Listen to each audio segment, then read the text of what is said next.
नमस्कार मैत्रिणींनो, अन्नपूर्णा किचनमध्ये तुमचे खूप खूप स्वागत. मैत्रिणींनो, तुम्ही बेसनचे भजी आणि मूग डाळीचे भजी खाल्ले असतील. आज आपण रात्री शिल्लक राहिलेल्या भातापासून अतिशय कुरकुरीत आणि खमंग अशी भजी बनवणार आहोत. तर त्यासाठी मी या ठिकाणी हा रात्रीचा राहिलेला भात घेतलेला आहे.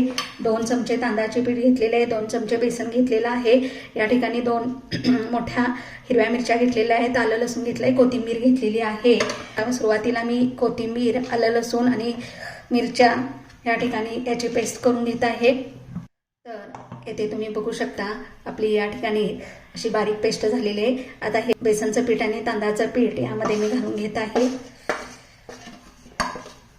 आणि त्याच्यानंतर त्याच्याखाली मी हा जो रात्रीचा राहिलेला भात आहे तोही याच्यामध्ये घातलेला आहे आणि याला थोडंसं पाणी घालून हे मिश्रण पुन्हा एकदा मिक्सरच्या भांड्यामधून फिरवून घ्यायचं आहे. तर येथे मी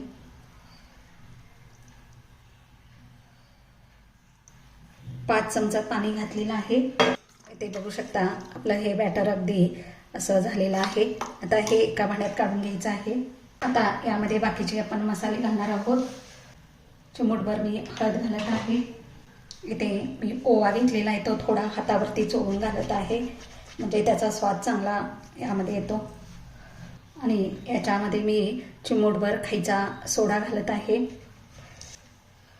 यामध्ये मी थोडीशी काश्मीरी लाल मिरची पावडर घालत आहे, कारण आपण अगोदर मिरची घातलेली आहे. त्याच्यामध्ये थोडीशी मी धना जिरा पावडर मिक्स करून घेतलेली आहे.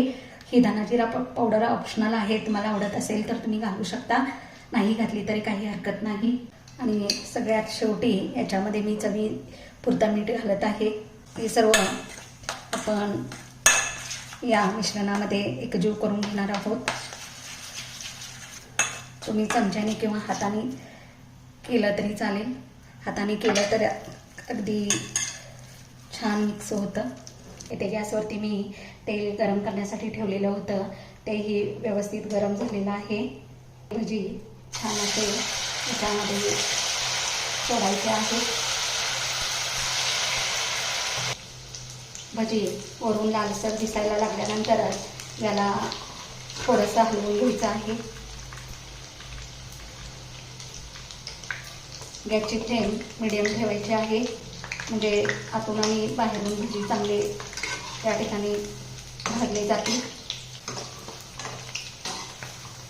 ही भजी मस्त अशी तळून तयार झालेली आहे.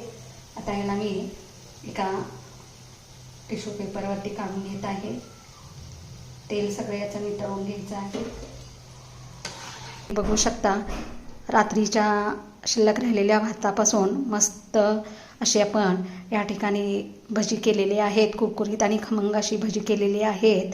तर तुम्हाला माझी ही रेसिपी आवडली असेल तर तुम्ही अशी मस्त भजी करून पहा आणि माझ्या चॅनलला लाईक आणि सबस्क्राईब करायला विसरू नका.